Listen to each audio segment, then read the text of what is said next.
आप? उम्मीद करती हूँ आप बढ़िया और एकदम मज़े में होंगे, खुश होंगे और अपनी लाइफ को एंजॉय कर रहे होंगे।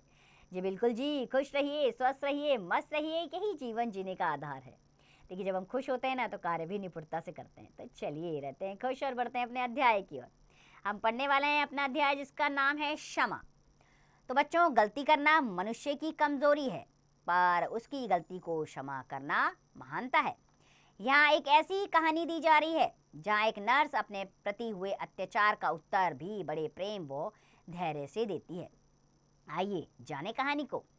तो डोरा दीदी एक महान नर्स हुई है। वह जिस नगर के अस्पताल में काम करती थी, वहाँ कुछ नागरिक नर्सों से घृणा करते थे। घृणा यानी कि नफरत करते थे।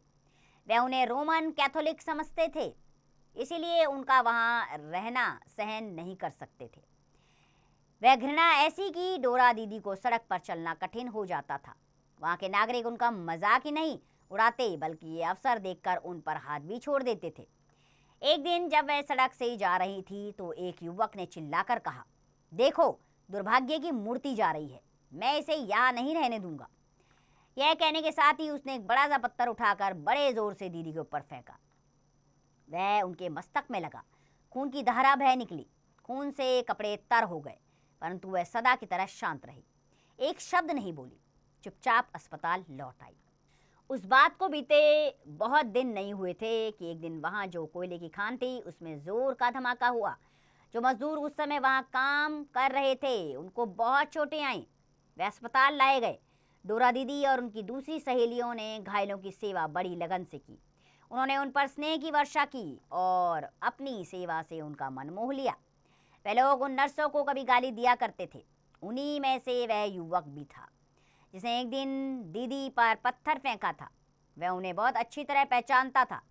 उसके मारे हुए पत्थर का निशाना उनके मस्तक पर बना हुआ था। वह युवक उस निशान को देखता और सिर से पैर तक सिरहर उठता। सिरहर उठता यानी कि कांप जाता था। लेकिन वह समझता था कि दीदी उसे पहचानती नहीं है।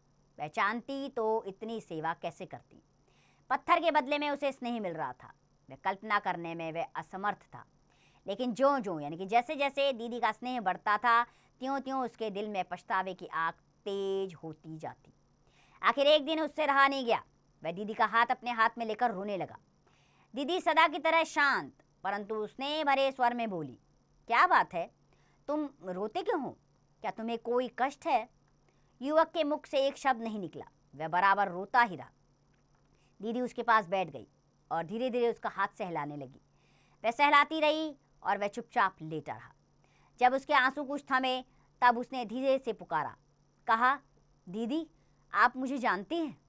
हाँ, जानती क्यों नहीं, दीदी ने मुस्कुराकर कहा। तुम कोयले की खान में काम करते हो? नहीं नहीं, युवक व्यग्रता से बोला। आप मुझे नहीं जानती। मैं वह युवक हूँ जिसने आप पर पत्थर फेंका था। दीदी ने मुस्कुराकर जवाब दिया, वह भी जानती हूँ। जिस क्षण तुम अंदर लाए गए थे उसी क्षण मैंने तुम्हें पहचान लिया था। क्या? युवक बड़े जोर से कांपकर बोला, यह सब जानकर भी आपने मेरी इतनी सेवा की। मुझे क्षमा कर दो दीदी। दीदी ने कहा, सेवा करना तो मेरा धर्म है, जाओ, मैंने तुम्हें क्षमा किया। तो बच्चों, विष्णु प्रभाकर द्वारा लिखा गया अध्याय है। इसमें यह समझ आती है बात कि क्षमादान से बड़ा दान कोई नहीं।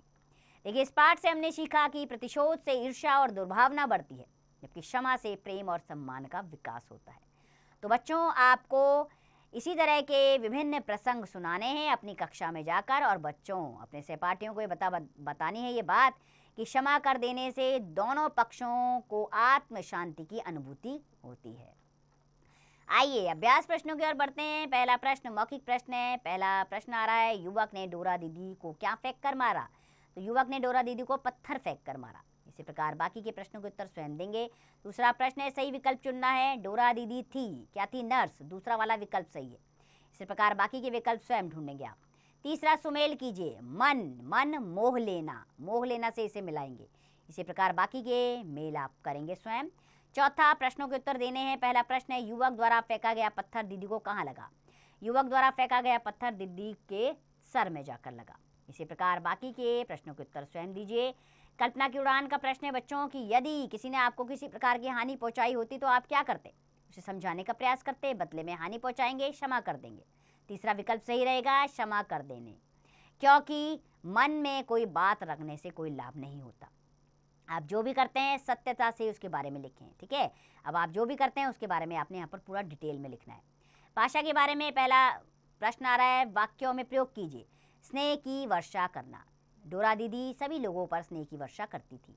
इसी प्रकार बाकी के वाक्य प्रयोग आप स्वयं करेंगे। दूसरा, अ उपसर्ग जोड़कर लिखिए। जैसे सत्य में अ जोड़ा असत्य बन गया, ऐसे शुभ में अ जोड़ेंगे तो अशुभ बन जाएगा। इसी प्रकार बाकी के शब्द स्वयं बनाइए। तीसरा, समझकर लिखिए। मैं पढ़ रहा हूँ, ठीक है, मैं पढ़ रहा था, तो इसमें लिखना है मैं पढ़ता रहूँगा। तुम फूल सजा रहे हो, अब इसको भी ऐसे ही लिखिए, मैं फूल सजा रहा हूँ, मैं फूल सजाता रहूँगा। इसी प्रकार हम संगीत सीख रहे हैं, इसको भी इसी प्रकार लिखेंगे आप। विषय संवर्धक गतिविधियाँ, इन महान व्यक्तियों के जीवन चरित्र पढ़िए। मदर टेरेसा, महात्मा गांधी, स्वामी विवेकानंद, जिन्होंने अपना जीवन दूसरों के कल्याण के लिए लगा दिया। तो बच्चों, क्षमा करने वाला हमेशा बड़ा यानी कि महान होता है। इस वाक्य को किसी प्रसंग या उदाहरण द्वारा अपने शब्दों में स्पष्ट कीजिए, या तो किसी कहानी के अनुसार बताइए, या आपके जीवन में ऐसी कोई घटना घटी है जिससे ये वाक्य सार्थक सिद्ध होता है, इसीलिए उसको यहाँ पर आप स्पष्ट तौर पर लिखिएगा, ठीक है बच्चों। तो बच्चों, क्षमा से बड़ा कोई दान नहीं है। क्षमा कर देने से आत्मग्लानि की कोई अनुभूति नहीं होती है। ईश्वर है, वो सबके साथ रहता है, ठीक है। आप अच्छा कार्य करेंगे तो जीवन में आपके साथ सब कुछ अच्छा होगा। इसी संदेश को अपने जीवन में अपनाइए। खुश रहिए, स्वस्थ रहिए, मस्त रहिए और इस पाठ का अभ्यास स्वयं कीजिए।